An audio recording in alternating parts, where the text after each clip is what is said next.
लेकिन अमूमन ये होता है कि कुछ दिनों के बाद भूल पड़ने लग जाती है। परमात्मा बार बार कुछ थोड़े बहुत झटके भी देगा ताकि ये संभल जाए, लेकिन जब देखता है परमात्मा कि अब ये पटरी से उतर गई इसकी गाड़ी, तो उसकी मृत्यु करेगा प्रभु अपने सत्र से। न काल का कोई ब्योत नहीं जो हमारे भगत की कोई मृत्यु कर दे। हाँ, दूसरा ये कारण हो सकता जो मर्यादा भंग कर देगा, भगवान के नियमों को तोड़ देगा, फिर भी काल का अटैक हो सकता है, होगा। तो फिर परमात्मा क्या करेगा, जैसे तुरंत उसको मानव जीवन देगा, और मानव जीवन अब ये परमात्मा का ये ज्ञान विस्फोट हो चुका है, पूरे विश्व में जाएगा। अब पुनर्जन्म होते ही उस पुण्यात्मा का सीधा यहीं प्रवेश होगा। हम देखते हैं छोटे छोटे नवजात बच्चे, कोई तनु का 11 दिन का है लड़की, आज सीधे यहीं लेकर आए हैं। अब वो प्यारी आत्मा बेटी कितनी पुण्यकर्मी है, उसकी आंखें भगवान के दरबार में खुली और सच्चे ज्ञान में खुली। नहीं तो बुढ़िया कर ना जाने कहाँ लिए धक्के खुआओ उसमें, जरा कुत्ते मुत्ते वह माथा टेकवाओ उस पुण्यात्मा का। तो ये एक शुभ संस्कार और अच्छे प्राणी को मालिक अपने हिसाब से उसको जन्म और मृत्यु करेगा। अब तो प्रसंग चल रहा है कि हम यहाँ से तो जाना होगा, तो हमने ये टारगेट बना लेना चाहिए कि हम सतलोक जाएंगे, और ये भी मन में एक विशेष ज्ञान के आधार से ये हृदय में जगह समाप्त हो जानी चाहिए कि हे भगवान मेरा फिर जन्म हो जा, मेरा कभी जन्म ना हो मेरे दाता। क्योंकि मान लीजिए आपका फिर जन्म हो गया, जन्म होते ही फिर वही प्रोसीजर, बचपन में शिक्षा ग्रहण करो, फिर युवा होते ही रोजगार की चिंता, और फिर बच्चे ना हो वह चिंता होगी, तो फिर महाचिंता। और ये भी सोच कर चलो कि हमारा, क्योंकि हम गफलत करेंगे तभी हमारे साथ ऐसा होगा, पुनर्जन्म भी वैसे नहीं होगा जल्दी से। तो ये भी ध्यान रखो कि मन माने फिर अगले जन्म में संतान ना हुई तो दुखी, और हो गए तो महादुखी।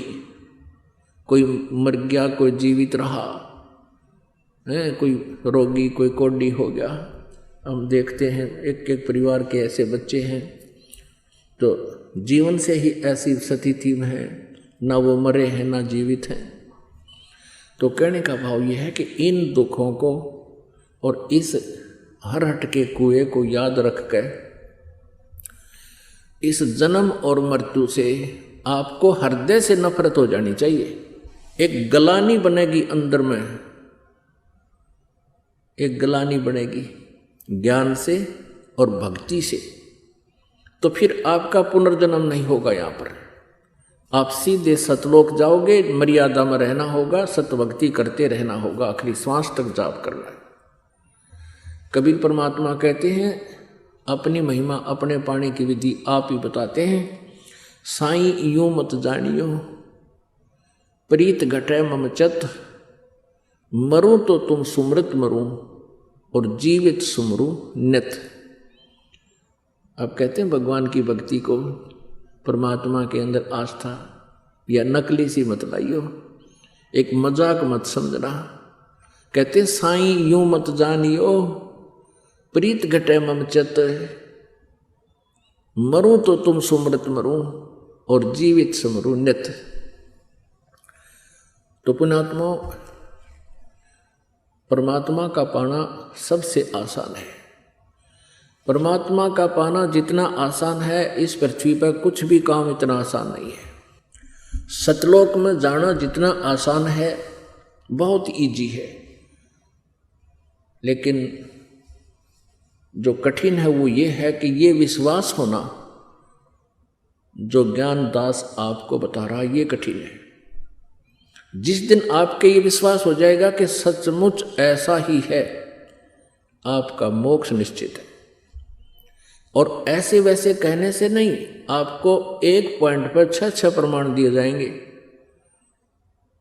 कि परमात्मा कहाँ है, कौन है, कैसा है और कहाँ प्रमाण है, और वहाँ गए प्राणियों की क्या स्थिति है। अब जैसे हम देखा करते थे कि एक ऋषि ने 1000 वर्ष तक तप किया, एक ऋषि ने 10,000 वर्ष तक तप किया, और फिर क्या देखते हैं, बस हम तो इतना ही देखते हैं, बड़े महर्षि थे और उन 1000 वर्ष तक तप किया, साधना की। अब हमें ये नहीं मालूम था उन साधना करने वालों ने क्या प्राप्त हुआ, उपलब्धि क्या हुई। हमने ये मान लिया कि वो तो भगवान को पा गए होंगे, और जिनको हम महर्षि मानते थे, जो बहुत अच्छे साधक थे, उनकी जीवनी हम देखते हैं तो पता चलता है कि वो मोक्ष के तो आस पास भी नहीं थे।